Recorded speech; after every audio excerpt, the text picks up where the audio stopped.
this is my rig and this is my $1,500 steering wheel. Now, it's not the only part of my rig. We'll talk a bit about that throughout the lap.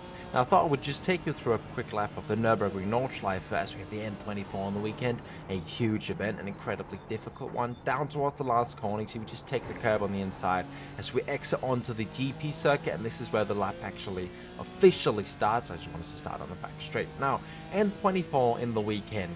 Huge event, incredibly difficult one, which if you don't know the Nordschleife, you will see why. This track is absolutely crazy. Lap times around 8 to 9 minutes, around 170 corners. Now, this is the start of the lap. This is the easy part. This is the GP section. Down to second gear. You can see we use the track. Get close to the tires on the inside, maybe a bit. Now, one thing about this lap is it was a little bit scuffed. Now, main reason being, I had my GoPro mounted right here in the middle of my face, meaning that like about 70% of what I normally see out of my eyes was blocked.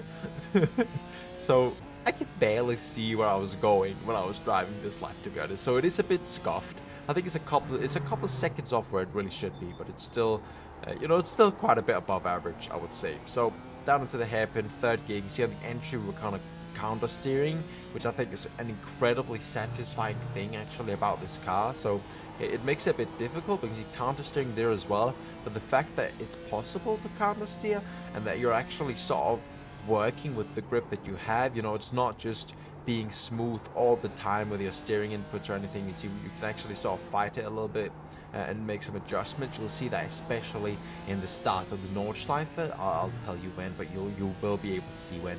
But the fact that you're actually able to like work with the car, if you know what I mean, work with the grip of the car, it's not just smooth all the way. It makes it incredibly satisfying to me.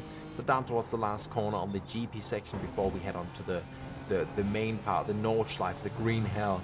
It's what we're all really here for. So down to third gear, onto the Nordschleife, and this is where all hell kicks loose. Into T1, you can see we keep it in third gear here as well. Now down towards Hudson back, so this is just a flat out corner. There's no worries about that. And if you look in this next section, alright, look at my wheel movement here.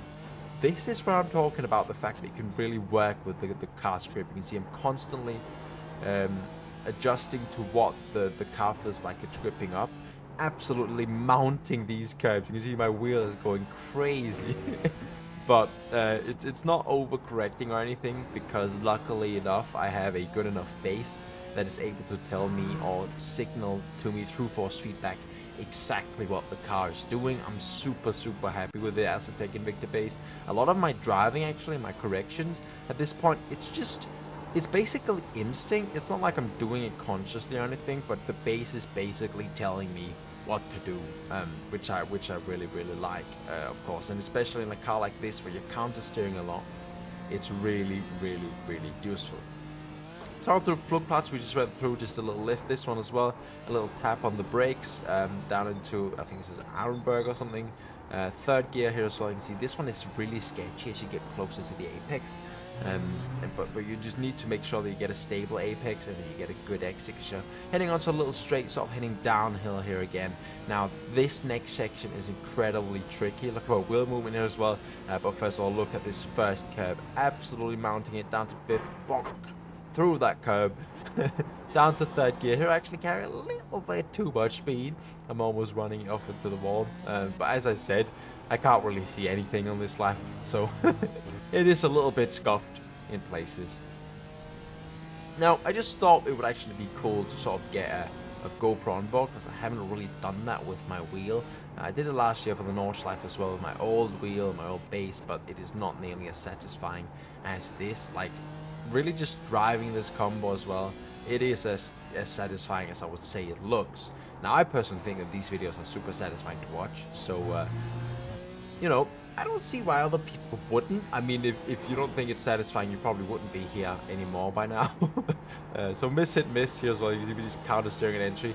Look at my steering input on entry here as well. So we just turn in and then just counter steer all the way on the entry, because the track is dropping off. It's heading down a hill, so we're losing a lot of whip.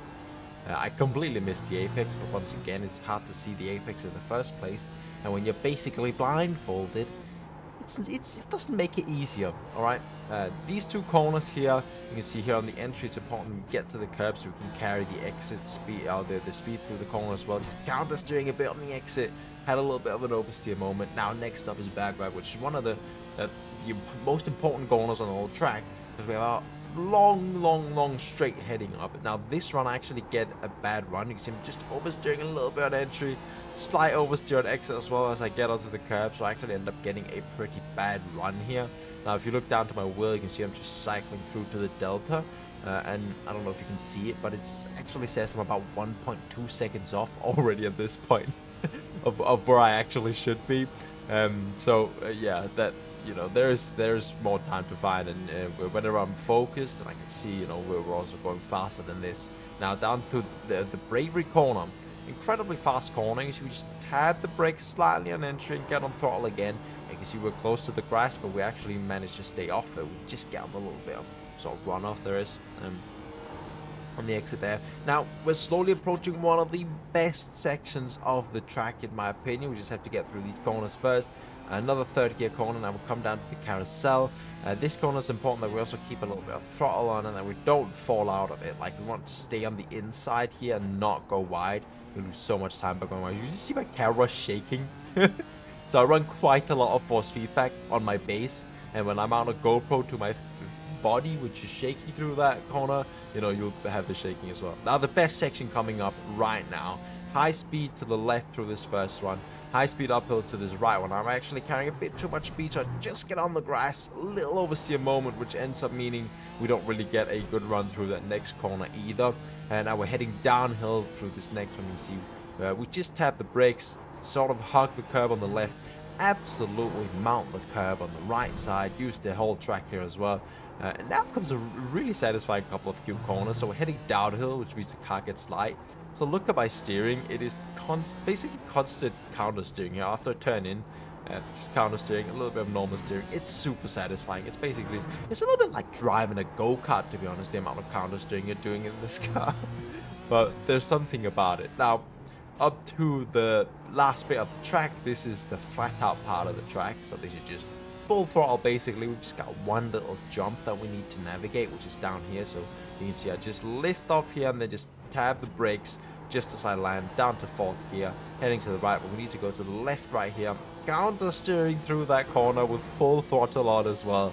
There is no worries about that. We just need to keep it flat, because if not we lose so much time through this next little straight. Now next two corners are actually really tricky, because you're typically either too fast or too slow in these corners, to be honest. I never really feel like you can get them exactly on point. Down to third gear here, actually a bit too slow because I mount the curb on the inside, which you don't want. Second carousel, pretty easy, just keep it down tight. I actually exit a little bit too early, which means we get a little bit of air time, which is not faster.